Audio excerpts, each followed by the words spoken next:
శ్రీను గంగాధరంతో పాటు సినిమా చూసిన విషయం ఊళ్ళో గుప్పుమంది. గంగాధరం కూతురు పంకజం వారితోనే ఉందని, అసలు పంకజం చుట్టూ శ్రీను తిరుగుతున్నాడని ప్రచారం జరిగింది. ఆ వార్త రాజు చెవిన పడింది. రాఘవయ్య వరకు వెళ్ళింది. రాఘవయ్య ఆశ్చర్యపోలేదు. ఎందుకంటే ఈ ప్రచారంలో ఏదో ప్లాన్ ఉందనిపించింది. శ్రీనుపై అతనికి ఎంతో నమ్మకం, విశ్వాసం ఉన్నాయి. శ్రీను చేష్టలు అంత దిగజారిపోవని అతనికి తెలుసు. అయినా ఎప్పుడో ఓసారి అవకాశం చూసుకుని అడగాలని నిర్ణయించుకున్నాడు. రాజు మాత్రం ఊరుకోలేకపోయాడు. శ్రీనుని తన వలలోకి లాగడానికి గంగాధరం ప్రయత్నిస్తున్నాడేమోనన్న అనుమానం అతనికి కలిగింది. అటువంటి ప్రయత్నమంటూ జరిగితే పరిణామాలు అనర్థదాయకంగా ఉంటాయని అతని ఊహ. అంతేకాదు, రాఘవయ్య జీవితంలోనూ కుటుంబంలోనూ మార్పుల్ని తీసుకొస్తుందనే భయమూ లేకపోలేదు. అందుకే శ్రీనుని నిలదీసి అడగాలనుకున్నాడు. ఒకరోజు శ్రీనుతో పాటు షికారుకి బయలుదేరాడు రాజు. ఇద్దరూ కాలువ పక్కన కూర్చున్నారు. పడమట ఆకాశాన కుంకుమ ఆరబోసినట్టుంది. సాయంకాలపు టెండ కాలవ నీటిలో ప్రతిఫలిస్తూ వింత సోయిగా నిస్తోంది. నేను వార్త విన్నానురా శ్రీను, అది ఎంతవరకు నిజం? అడిగాడు రాజు. శ్రీను రాజుకేసి చూస్తూ చిన్న మందహాసం చేశాడు. గంగాధరం కూతురుతో పాటు పట్నం సినిమా చూడ్డానికి వెళితే నేను కూడా వారితో పాటు సినిమా చూశానన్న వార్తేనా? నిశ్చలంగా అన్నాడు శ్రీను. అంటే నీ వరకు వచ్చిందన్నమాట. అవునరా. అయితే ఇందులో నిజం ఎంతవరకు? సూటిగా ప్రశ్నించాడు రాజు. వాళ్ళు నేను కలిసి సినిమాకి వెళ్ళడం నిజమే అయితే నేనుగా వాళ్ళని అనుసరించలేదురా రాజు. ఎంతకీ జరిగిందేంటంటే అంటూ లిప్తపాటు ఆగాడు శ్రీను. చెప్పరా, ఏం జరిగింది? నేను మామూలుగా పట్నం వెళ్ళాను. ఆ రోజు సాయంత్రం సినిమా చూడాలని వెళ్ళాను. గంగాధరం వాళ్ళ అమ్మాయి మీ మామగారు అదే సినిమాకి, అదే షోకి వస్తారని నాకు మాత్రమేం తెలుసు. మీ మామగారే నన్ను చూసి గంగాధరం దగ్గరికి తీసుకుపోయాడు, అంతే. వాళ్లతో పాటు నేను హాల్లోకి వెళ్ళక తప్పలేదు. ఇంకా నయం, ఆ రాత్రిపూట వాళ్లతో పాటు హోటల్ రూమ్కి వచ్చేయమన్నారు. నేను తప్పించుకుని బయటపడేసరికి తలప్రాణం తోకొచ్చిందంటేనమ్ము. ఇది అసలు విషయం. ఓ, అలాగా. అయితే వీళ్ల ప్రచారం వేరుగా ఉందన్నమాట, సాలోచనగా అన్నాడు రాజు. ఎవరు ప్రచారం చేస్తున్నారంటావు? ఇంకెవరు, గంగాధరమే. బహుశా మా మావయ్య ద్వారా ఈ ప్రచారం సాగిస్తున్నాడేమో. దీనివల్ల అతనికి కలిగిన లాభం ఏమిటంటావు? బోళ్ళంత లాభం ఉంది. అదేంటంటే మీ నాన్నకి ఈ విషయం తెలిసిందనుకో, అప్పుడు నీ మీద కోపగించుకుని రభస చేస్తారనుకో. అప్పుడు మీ ఇద్దరి మధ్య అభిప్రాయ భేదాలు పెరిగిపోయి మీ ఇంట్లో అశాంతి చోటు చేసుకుంటుంది. మీ నాన్న ఇటువంటి వాతావరణంలో ఉండలేక ఊరి నుంచి వెళ్ళిపోయినా వెళ్ళిపోతారు కోపంతో. ఇక మన ఊళ్ళో ఏకఛత్రాధిపత్యం గంగాధరందేగా. శ్రీను విస్తుపోయి రాజుకేసి కళ్ళప్పగించి చూశాడు. దీని వెనకింత పెద్ద ప్లాన్ ఉందా? మరేంటనుకున్నావు? దీనికి అంతటికీ మూలహేతువేంటో తెలుసా? ఒకవైపు అసూయ, మరోవైపు స్వార్థం. మీ నాన్నగారు నలుగురిలో మన్ననలు పొందుతున్నారని, అతనికి అంతా బ్రహ్మరథం పడుతున్నారని ఒకవైపు అసూయ ఉంది గంగాధరానికి. ఆ అదృష్టం తనకి పట్టాలన్న స్వార్థం మరోవైపు లాగుతుంది. అసూయ, స్వార్థం ఈ రెండూ అనర్థానికి హేతువే. అందుకే గంగాధరం విచక్షణాజ్ఞాన రహితుడే ప్రవర్తిస్తున్నాడు. తన లక్ష్యాన్ని సాధించడానికి ఏం చేయడానికైనా సిద్ధంగా ఉన్నాడు. అతనికి తోడుగా మా మావయ్య ఉండనే ఉన్నాడు. అవును, నాకు విషయం అర్థం కాలేదు రాజు. మా నాన్నగారితో సమానంగా నలుగురిలో సన్మానం పొందడానికి గంగాధరం అర్హతలేమిటి? అతని గత జీవితాన్ని అతనే మరిచిపోతున్నాడా? ధనం మూలం మిదం జగత్ అన్నారు. ప్రస్తుత ప్రపంచంలో డబ్బే ప్రధానంగాని మనిషిగా విలువలు అవసరం లేదు. డబ్బే సర్వస్వం. డబ్బే విలువలు తెచ్చేది. ఆర్థికంగా కాస్తంత పెరిగితే చాలు, అప్పుడే మనిషి పెరిగిపోతాడు. గతంలో స్వార్థం చోటు చేసుకుంటుంది. ఇంకా ఇంకా డబ్బు కోసం తాపత్రయపడతాడు. పరపతి కోసం పోకులాడతాడు. పదవులు కావాలంటాడు. ప్రస్తుతం గంగాధరం పరిస్థితి అలాగే ఉంది. బావుందిరా రాజు నీ లాజిక్. ఆలోచిస్తుంటే నువ్వు చెప్పిందే కరెక్ట్ అనిపిస్తోంది. గంగాధరంలో స్వార్థం పెరగకపోతే, ఏదో ధ్యేయం లేకపోతే వాళ్ళ అమ్మాయిని సినిమా హాల్లో నా పక్కన ఎందుకు కూర్చోబెడతాడు? కోపంగా ఉన్న విషయాన్ని చెప్పకుండా ఉండలేకపోయాడు శ్రీను. రాజు నిర్విణ్యుడే అయ్యాడు. వాళ్లతో పాటు సీను సినిమాకే వెళ్ళాడని అనుకుంటున్నాడు గాని కథ మరింత పొట్టులోకి పోయిందని తెలీదు. అంతవరకు వచ్చింది కదా అన్నాడు రాజు వింతగా కళ్ళెంత చేసుకుంటూ. శ్రీను అప్పుడు అనుకున్నాడు తాను ఆ విషయం చెప్పి పొరపాటు చేశాడని. అయితే ఉన్న విషయం చెప్పడానికి భయపడలేదు. అవునరా, అంతే కదా. ఆ కథకి అంతం కూడా అదే. వాళ్ళని హాలు దగ్గరే వదిలించుకుని వచ్చేశాను. బహుశా వాళ్ళు నిరాశ పొందుంటారు. ఇప్పటికైనా అర్థమైందా? గంగాధరం అతడి కుడుభుజం లాంటి వాడైన మా మామయ్య ఎటువంటి వారో అర్థం చేసుకుంటున్నాను ఇప్పుడిప్పుడే, సాలోచనగా అన్నాడు శ్రీను. అప్పుడే చీకటి పడింది. వెళ్ళిపోదాము అనుకుంటున్నంతలో రాజు పక్కింటి అబ్బాయి పొరుగు పొరుగునొచ్చాడు. ఏమండి, రమక్కయ్య మూర్చొచ్చి తెలివి తప్పిందండి, పెద్దమ్మ వెంటనే రమ్మంటోంది. రాజు కంగారు పడిపోయాడు. చెల్లాయికి అప్పుడప్పుడు ఫిట్స్ వస్తూ ఉంటాయి. అలా వచ్చినప్పుడంతా ఆమె పడే కష్టం ఎవరూ చూడలేరు. అవివాహితగా ఉన్న రమకి ఈ మూర్ఛ జబ్బు ఉండడం ఆ ఇంట్లో వాళ్ళందరికీ బెంగ పట్టుకుంది. అసలు ఆమెకి పెళ్ళవుతుందా అని. ఆ భయంతో పాటు ఆమెకి ఫిట్స్ వచ్చిన ప్రతిసారి ఆమె జీవితం అంతమైపోతుందేమోనన్న భయము పుడుతోంది. అందుకే రాజు ఆత్రంగా లేచాడు. శ్రీను, నేనొస్తానురా, ఎలా ఉందో ఏంటో చెల్లాయికి అంటూ వెళ్ళబోయాడు రాజు. నేను వస్తాను పద అంటూ శ్రీను కూడా రాజుని అనుసరించాడు. అవును, ఫిట్స్ రావడం ఇది మొదటిసారా? నడుస్తూనే అడిగాడు శ్రీను. నాకు తెలిసినంతవరకు ఇది 10వ సారి అనుకుంటాను. అప్పుడప్పుడు వస్తూ ఉంటుంది. మరైతే ట్రీట్మెంట్ ఏమీ చేయించలేదా? లేకేం, మా నాన్న ఏదో ఆయుర్వేద వైద్యం చేస్తున్నాడు. చాలా రోజుల తర్వాత ఇవాళ కనబడింది. శ్రీను భారంగా నిట్టూర్చాడు. నీ వంటి చదువుకున్న వాళ్ళు కూడా ఇలా ఉపేక్షించడం బాగాలేదు రాజు. పట్నం తీసుకుపోయి మంచి స్పెషలిస్ట్కి చూపిస్తే పోదు. రాజు ఆవేదనగా ఓ పొడి నవ్వు నవ్వాడు. నువ్వు అలానే అంటావురా శ్రీను. పట్నంలో డాక్టర్కి చూపించాలంటే మాటలతో పనా? ఎంతో డబ్బు అవసరం. మేం బ్రతికి చెడ్డవాళ్ళం, రోజులు గడవడమే కష్టంగా ఉంటే ఇటువంటి వాటికి ఎక్కడి నుంచి వస్తుంది డబ్బు? అందుకేనేమో మా నాన్న ఆ ప్రయత్నం చేయలేదురా. దిగులుగా అన్నాడు రాజు. శ్రీను అర్థం చేసుకున్నాడు ఆ కుటుంబం ఎదుర్కొంటున్న అసహాయత్వాన్ని. ఈ రోజుల్లో అన్నింటికీ ప్రధానమైంది డబ్బే. డబ్బు లేకపోతే మనిషి మనుగడే దుర్లభమని అతనికి తెలుసు. అలాగని ఓ నిండు ప్రాణాన్ని బలిచేస్తామా చెప్పు? ఇది మరీ అమానుషం. మాలాంటి బ్రతుకులకు మరో మార్గం లేదురా, నీరసంగా అనేశాడు. అప్పటికే ఇల్లు చేరుకున్నారు. రాజు తండ్రి భూషణం నిస్సహాయుడైపోయినట్టుగా శూన్యంలోకి చూస్తూ కూర్చున్నాడు ముందు గదిలో. తండ్రిని ఆ స్థితిలో చూసి రాజుకి గుండె ఆగిపోయినట్టయింది. అవాంఛనీయమైన సంఘటన జరగలేదు కదా అనుకున్నాడు మనసులో. చెల్లికి ఎలా ఉంది నాన్న అన్నాడు ఆరాటంగా. ఇప్పుడే తెలివొచ్చిందిరా, బాగానే ఉంది. ముక్తసరిగా సమాధానం చెప్పాడు భూషణం. రాజు మనసు కుదుట పడింది. మరి మీరు అలా ఉన్నారేంటి నాన్న? నేను మీ వాలకం చూసి బెంబేలెత్తిపోయినట్టే నమ్మండి. ప్రస్తుత విషయం కాదురా నేను ఆలోచిస్తోంది. దాని భవిష్యత్తు తలుచుకుంటే ఏడుపు వస్తోంది. వృద్ధస్వరంతో అన్నాడు భూషణం. రాజు మరేం మాట్లాడలేకపోయాడు. అతని హృదయాన్ని ఎవరో కెలుకుతున్నట్టే అనిపించింది. స్నేహితుడు తనతో పాటు వచ్చాడన్న విషయం అప్పుడు గుర్తుకొచ్చింది. కూర్చోరా శ్రీను అన్నాడు కుర్చీ లాగుతూ. శ్రీనుని అప్పుడు చూశాడు భూషణం. నువ్వా బాబు, కూర్చో. నిన్ను చూడనేలేదు, మరేం అనుకోకు బాబు. నా మనసేం బాగుండలేదు అంటూ లేచాడు. మీరు లేచిపోతున్నారేంటి? కూర్చోండి. ఈ పరిస్థితుల్లో మీ మనసుకి స్థిమితం ఉండకపోవడం సహజమేనండి. ఏం చేస్తాం? ధైర్యాన్ని కూడదీసుకోవాలి. నేను రాజు షికారుకు వెళ్ళాం. అక్కడికి కబురొచ్చేసరికి ఉన్నపాటున వచ్చేసాం అంటూ కూర్చున్నాడు శ్రీను. నేనిప్పుడే వస్తానురా శ్రీను అంటూ లోపలికి వెళ్ళాడు రాజు. భూషణం కూర్చున్నాడు. పూర్వజన్మలో ఏం పాపం చేసుకుందో బాబు, మా అమ్మాయికి మూర్ఛరోగం వచ్చింది. దాని దురదృష్టాన్ని కళ్ళారా చూడాల్సిన పరిస్థితి ఏర్పడింది అన్నాడు భూషణం. నొసట రాసిందాన్ని ఎవరూ చెరపలేరండి. మీ వంటి పెద్దలకు చెప్పాల్సిన వాడిని కాదు కాని పట్నంలో మంచి డాక్టర్కు చూపిస్తే ఫలితం ఉండొచ్చునేమో. అంత స్తోమత నాకు లేకనే కదా. బరువుగా నిట్టూర్చాడు భూషణం. దానికి సమాధానం ఏం చెప్పాలో బోధపడలేదు సీనుకి. మౌనం దాల్చాడు. అప్పుడే రాజు లోపల నుంచి వచ్చాడు. అతని వెంట రాధొచ్చింది కాఫీ గ్లాస్తో. తీసుకోండి అన్నయ్య గారు అంటూ అందించింది సీనుకి. ఇప్పుడు ఈ మర్యాదలని ఎందుకమ్మా అని తీసుకుని, ఇప్పుడు ఎలా ఉందిరా రాజు రమకి అన్నాడు శ్రీను రాజును ఉద్దేశించి. ఇప్పుడు కాస్త నయంగానే ఉందిరా అన్నాడు కూర్చుంటూ రాజు. సీను కాఫీ తీసుకుని లేచాడు. వస్తానండి భూషణాన్ని ఉద్దేశించి అంటూ బయలుదేరాడు సీను. మంచిది బాబు, భూషణం అన్నాడు. రాజు శ్రీనుతో పాటు కాస్త దూరం వెళ్లి తిరిగొచ్చాడు. చెల్లాయిని పట్నం తీసుకెళ్లి మంచి డాక్టర్కి చూపిస్తే బాగుంటుందేమో నానా అన్నాడు రాజు. భూషణం బరువుగా నిట్టూర్చాడు.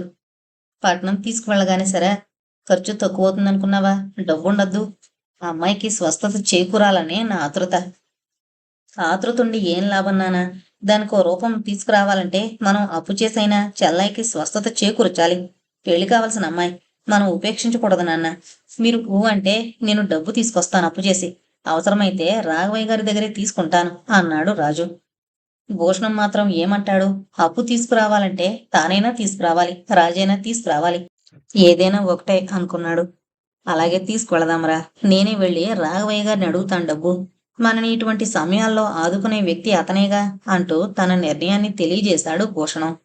రాజు తృప్తిగా నిట్టూర్చాడు. అక్కడి నుంచి లోపలికి వెళ్ళిపోయాడు. రాధ అంతవరకు మౌనంగా అంతా వింటూ భర్తతో పాటు లోపలికి నడిచింది. భూషణం రాఘవయ్య దగ్గరికి వెళ్ళాడా రోజు. భూషణంని సాదరంగా ఆహ్వానించాడు రాఘవయ్య. ఒకప్పుడు భూషణం బాగా బ్రతికినవాడే. అయితే పంటలు పోవడం వల్ల, దయాదులు అతన్ని వంచడం వల్ల ఇప్పుడు బాగా చితికిపోయాడు. అందుకే రాజు కూడా చదువుకి స్వస్తి చెప్పాడిప్పుడో. అయినా సరే భూషణం గుండె నిబ్బరంతో సంసారాన్ని ఈడ్చుకొస్తున్నాడు. ఇవన్నీ తెలుసున్నవాడు కనుక రాఘవయ్యకి భూషణం అంటే ఎంతో అభిమానం. మంచితనానికి మారుపేరుగా ఉన్న భూషణంకి రాఘవయ్య హృదయంలో ఓ ప్రత్యేక స్థానం ఉందంటే అందులో అతిశయోక్తి ఉండదు. రా భూషణం, కూర్చో. ఏంటి ఇటీవల రావడమే మానేశావు? ఎప్పుడైనా తోవలో కనిపిస్తే పలకరించుకోవడం తప్పించి మునుపట్ల మనసు విప్పి మాట్లాడుకోవడాలు లేనేలేవు అన్నాడు ఆప్యాయత ఉట్టిపడేలా రాఘవయ్య. భూషణం రాఘవయ్యకి అభిముఖంగా కూర్చున్నాడు. భారంగా ఓ నిశ్వాసాన్ని విడుస్తూ, నీకు తెలియదేముంది రాఘవయ్య, నా రోజులు మారాయి. ఏదో గ్రహం నన్ను పట్టి పీడుస్తున్నట్టే ఉంది. అన్నీ అనర్థాలే ఎదురవుతున్నాయి. అందుకే ఎక్కడికి వెళ్ళడం మానుకున్నాను. నా ఆరోగ్య పరిస్థితి కూడా అంతంత మాత్రంగానే ఉంది. ఆ అబ్బాయి చదువు మానిపించేశాను. పెళ్లి చేసి వాడికి మరింత బాధ్యతని నెత్తి మీద వేశాను. ఇప్పుడేమో ఆ అమ్మాయి ఆరోగ్యం బాగుండలేదు. దానికి మూర్ఛ అప్పుడప్పుడు వస్తోంది. పెళ్లి కావలసిన పిల్ల. ఇలా మేం ఉపేక్షిస్తే మంచిది కాదనిపిస్తోంది. ఆయుర్వేద వైద్యం చేయించాను. కాస్త నయమైనట్టే ఉంది. కానీ పూర్తిగా నయం కాకపోతే ఎట్లా? మా రాజు కూడా బాధపడుతున్నాడు. దాని పరిస్థితి చూసి పట్నంలో మంచి డాక్టర్కి చూపిద్దామనుకుంటున్నాడు. అయితే డబ్బుండాలిగా. అందుకే ఇప్పుడు నీ దగ్గరికి వచ్చాను. అవసరం ఉంటేనే వస్తానని నింద వేయకుండా ఓ 200-300 సాయం చేయి. వెంటనే ఇచ్చేస్తానని చెప్పలేను గాని ఉన్నప్పుడు ఇస్తాను అంటూ తాను ఎందుకొచ్చాడో అది దాపరకం లేకుండా చెప్పేశాడు భూషణం. అదే భూషణంలోని గొప్పతనం. అతనికి ఆడంబరాలు లేవు. కృత్రిమ గౌరవాలు గాని వ్యక్తిత్వం గాని అతనికి అక్కర్లేదు. దీనికి నువ్వు అంతగా చెప్పాలటోయ్ భూషణం. ఏదో పరాయి వాళ్ళ కొత్త మనిషిలా చెబుతావేం? మా సీను చెప్పాడు మీ అమ్మాయికి మూర్చొచ్చిందని. పట్నం తీసుకెళ్లి మంచి డాక్టర్కి చూపించడం అవసరం కూడాను. ఉపేక్షించకూడదు. 200-300 కర్మ, 500 ఇస్తాను తీసుకెళ్ళు. ఆ అమ్మాయి రోగం నయం కావడం ముఖ్యం అన్నాడు రాఘవయ్య. రాఘవయ్య కాదు అనడన్న నమ్మిక భూషణంకి మొదటి నుంచి ఉంది. అంత డబ్బు తీసుకుంటే ఒకసారే తీర్చొద్దు. నీ దగ్గర ఎప్పుడుంటే అప్పుడు ఇవయ్యా. భూషణం మురిసిపోయాడు. రాఘవయ్య మంచితనాన్ని లోలోన అభినందించుకున్నాడు. డబ్బుంటే మాత్రం ఎవరింత సులువుగా ఇస్తారు అనుకున్నాడు. నీ సహాయాన్ని నేనెప్పుడూ మరిచిపోలేను రాఘవయ్య. మరీ పొగడొద్దులే, కూర్చో వస్తాను అంటూ లోపలికెళ్ళి 5 నిమిషాల్లో తిరిగొచ్చాడు రాఘవయ్య. అతని చేతిలో డబ్బుంది. ఇదిగో ఈ 500 తీసుకెళ్ళు. మంచి మందులిప్పించు అంటూ డబ్బు అందించాడు. ప్రామిసరీ నోటు రాసిస్తాను అన్నాడు డబ్బు అందుకుంటూ భూషణం. రాఘవయ్య చిరునవ్వు నవ్వాడు. రాసిమ్మని నేను అడిగానటోయ్. ఇంక ఈ విషయం వదిలేగాని మీ బియ్యంకుడు బంగారయ్య మీ ఇంటికొస్తున్నాడా? రావడం లేదు రాఘవయ్య. మేమంటే అతడికి ఎందుకో అంత చిన్న చూపు. ఇప్పుడు నా చెయ్యి కింద పడిందని నన్ను నా కుటుంబాన్ని పురుగుల్ని చూసినట్లుగా చూస్తాడు. ఏం చేస్తాం? అది మా దురదృష్టం అనుకుని భరించడమే మా వంతు దిగులుగా అన్నాడు భూషణం. ప్రతి వ్యక్తి జీవితంలోనూ చీకటి వెలుగులు వస్తుంటాయి భూషణం. ఎల్లప్పుడూ వెలుగులోనే బ్రతుకుతామని ఎవరు గర్వపడినా అది తెలుగు తక్కువతనమే అనిపించుకుంటుంది. నేను ఎదురైతే ఎంతో నమ్రతతో మాట్లాడతాడు బంగారయ్య. అయితే నా వెనక గోతులు తవ్వడానికి గంగాధరంకి సాయం చేసేది అతడే. లేకపోతే గంగాధరంకి బుర్రెక్కడది? గంగాధరం మరీ దురాశాపరుడైపోతున్నాడేమో అనిపిస్తోంది రాఘవయ్య. లేకపోతే ఏదో ఇంత సంపాదించినందుకు తృప్తిపడి ఊరుకోవడం లేదు. ఇంకా పైకి పోవాలని, నీతో సరిసమానంగా ఉండాలని కలలు కంటున్నాడు. ఇది మంచిది కాదు. ఆ విషయం అతడు గ్రహించడం లేదు. ఏం చేస్తాం? పోనీ భూషణం. ఏ కర్రకి నిప్పుంటే ఆ కర్రే కాలుతుంది. అసూయ, ద్వేషం, స్వార్థం ఇవన్నీ నిప్పుకి మారుపేర్లే. కొత్తగా నేను మరో విషయం విన్నాను. ఏంటి? మా శ్రీనుని తనకి అల్లుడుగా చేసుకోవాలన్న తాపత్రయం ఉన్నట్టు కనిపిస్తోంది అతనికి. మా వాణ్ణి వలలో వేసుకోవడానికి వాళ్ళ అమ్మాయిని ఉసుగొల్పుతున్నట్టు చూచాయిగా తెలుస్తోంది. అయితే ఈ విషయాన్ని నేను ఇంతవరకు మా వాడితో ప్రస్తావించలేదు. మా శ్రీను అంత తెలుగు తక్కువ వాడేం కాదు. ఆ నమ్మకం, విశ్వాసం నాకున్నాయి. ఇది నేను విన్నానులే. గంగాధరంకి ఎందుకు ఇటువంటి బుద్ధులు పుడుతున్నాయో బోధపడ్డం లేదు. ఇది అతనికి పుట్టిన బుద్ధి కాదు భూషణం. నక్కజిత్తుల బంగారయ్య ఉన్నాడుగా, అతడే ఈ ప్లాన్లన్నీ వేస్తున్నట్టున్నాడు. ఎందుకైనా మంచిది ఆ అబ్బాయితో చెప్పలేకపోయావా? అనవసరంగా వాడి బుర్ర పాడు చేయడం ఎందుకు? అందుకే మౌనంగా చూస్తున్నానంతా. అంతేకాదు రాఘవయ్య, మా రాజును కూడా తన పక్షం చేసుకోవాలని ప్రయత్నించాడు. కానీ ఫలించలేదు. ఇటువంటివి ఏవో కారణాలు ఉండడం వల్లనే మా కోడలు రాధ కూడా వాళ్ళ నాన్నని వ్యతిరేకిస్తుంది ఇప్పుడు. నిజంగా మీ కోడలు చాలా ఉత్తమరాలు భూషణం. బంగారం ఇలాంటి తండ్రి కడుపున పుట్టాల్సిన అమ్మాయి కాదు. ఈ విషయంలో నువ్వు అదృష్టవంతుడివే. అది నిజమే మరి. మరీ నాకు సెలవిప్పించు రాఘవయ్య. కూర్చోవై, కాఫీ వస్తుంది అన్నాడు రాఘవయ్య. అప్పుడే నౌకరు సూర్యం కాఫీ 2 గ్లాసుల్లో తీసుకొచ్చి చెరొకటి అందించాడు. ఒరే సూర్యం, ఆ బల్ల మీద చుట్టలున్నాయి, 2 తీసుకురారా అన్నాడు రాఘవయ్య. సూర్యం వెళ్లి చుట్టలు తెచ్చి అందించి వెళ్లిపోయాడు లోపలికి. కాఫీ తీసుకోవడం పూర్తయ్యాక ఇద్దరూ చుట్టలు వెలిగించారు. మరి నేనొస్తాను రాఘవయ్య, లేచాడు భూషణం. మంచిది, వెళ్ళిరావోయ్, అప్పుడప్పుడు కనిపిస్తూ ఉండు అన్నాడు రాఘవయ్య. అలాగే అంటూ నిష్క్రమించాడు భూషణం. అతనిలో కొత్త కాంతి పుంజుకుంది. రాఘవయ్య ముసిముసిగా నవ్వుకుంటూ తన స్థానంలో కూర్చుండిపోయాడు. భూషణాన్ని ఈ విధంగా ఆదుకున్నందుకు అతనిలో ఎనలేని తృప్తి నిండుకుంది. భూషణం కుటుంబం పట్ల శ్రీనుకి సానుభూతుండడం గ్రహించాడు రాఘవయ్య. అటువంటి సానుభూతికి వాళ్ళు అర్హులు కూడాను. ఆ కుటుంబానికి చేయూతనివ్వాలన్న ఓ సంకల్పం ఆ క్షణంలోనే అతని మనసులో తళుక్కుమంది. రాఘవయ్య లాంటి వ్యక్తి తలుచుకోవాలే గాని చేయలేందేముంది. రాజు పొలం చూసుకుని తిరిగొస్తుంటే ఏటు ఒడ్డున ఎదురయ్యాడు శ్రీను. ఇవాళ ఆలస్యంగా బయలుదేరవేవరా శ్రీను అన్నాడు రాజు. స్కూల్లోనే ఆలస్యమైందిరా, పద అలా తిరిగొద్దాం. శ్రీను మాటని కొట్టిపారేలేకపోయాడు రాజు. సరే పద, వెనక్కి తిరిగాడు. ఇద్దరూ కలిసి ఇసుక తిన్నెల మీదకి నడిచి ఓ చోట కూర్చున్నారు. ఏరు ఎండిపోయి ఉంది. ఇసుక తిన్నెల గోధుమ రంగు దుప్పట్లు పరిచినట్లుగా అగుపిస్తున్నాయి. ఎల్లుండి పట్నం బయలుదేరుతున్నాన్రా శ్రీను, ప్రస్తావన ప్రారంభించాడు రాజు. ఎందుకు?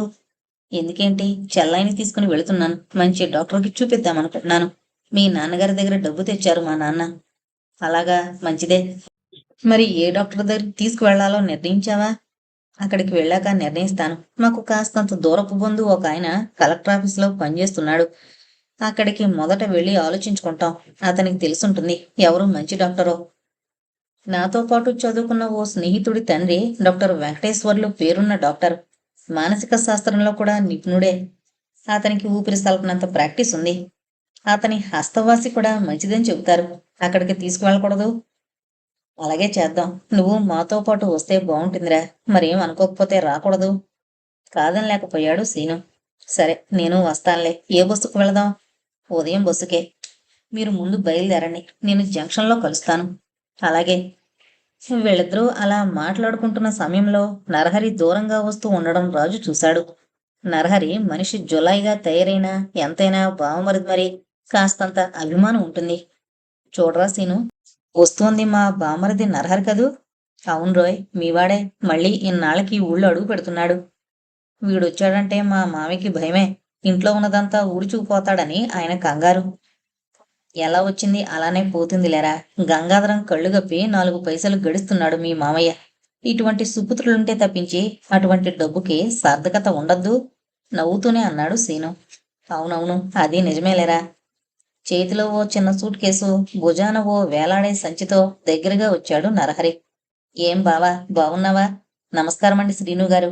అతని సహజ వాగ్ధోరణిలోనే అన్నాడు నరహరి. రాబోయ్ రా, ఇదే రావడమా అన్నాడు సీను. అవునండి, ఇదే రావడం. ముందుగా ఉత్తరం రాసావా మీ నాన్నకి అడిగాడు రాజు. లేదు బావా, రాసినా రాయకపోయినా ఒకటే మా నాన్నకి. నేను తిరిగి ఇంటికొస్తున్నానని ఆయన సంతోషిస్తారని అనుకోను. అలాగని నేను వెళ్ళిపోలేను. నాకు ఇప్పుడు ఉద్యోగం లేదు కాబట్టి మనూళ్ళోనే ఉంటానిక. ఏదో చిన్న ఫ్యాన్సీ షాపు ఉంది. ఏం ఉద్యోగం ఏమైంది? మరీ బానిసగా ట్రీట్ చేస్తుంటే నేనే వదిలొచ్చేశాను. ఆ పాటిన ఒక్కడి పొట్ట పోషించుకోలేనా ఏంటి? అది నిజమే మరి. నువ్వు సవ్యంగా ఉంటే మీ నాన్నయ్య ఏదో ఏర్పాటు చేస్తాడు. కాస్త నిందించినట్టుగా అన్నాడు రాజు. ఏదో ఇన్నాళ్ళు అలా జులాయిగా తిరిగాను గాని ఇప్పుడు బుద్ధొచ్చింది బావా. ఇప్పుడు సవ్యంగానే ఉంటాను, చూస్తావుగా. చూద్దాం మరి, వెళ్ళిరా. మేమింకా కాసేపు ఇక్కడే ఉంటాం అన్నాడు రాజు. వస్తానండి శ్రీను గారు. మంచిదో, వెళ్ళిరా, మళ్ళీ కలుద్దాంలే అంటూ జవాబిచ్చాడు సీను. నరహరి ముందుకు సాగిపోయాడు. మా మావయ్యకి సాల్తీ ఒక సమస్య అయిపోయిందిరా శ్రీను. మంచిదే. ఇతరులకి సమస్యలు తెచ్చిపెట్టిన మీ మావయ్యకి ఇటువంటి సమస్య ఎదురవడం సబబుగా ఉందిరా. మెల్లగా నవ్వుతూ అన్నాడు శ్రీను. అది నిజమేలే అనేసి అక్కడతో ఆ ప్రస్తావనకి స్వస్తి చెప్పాడు రాజు.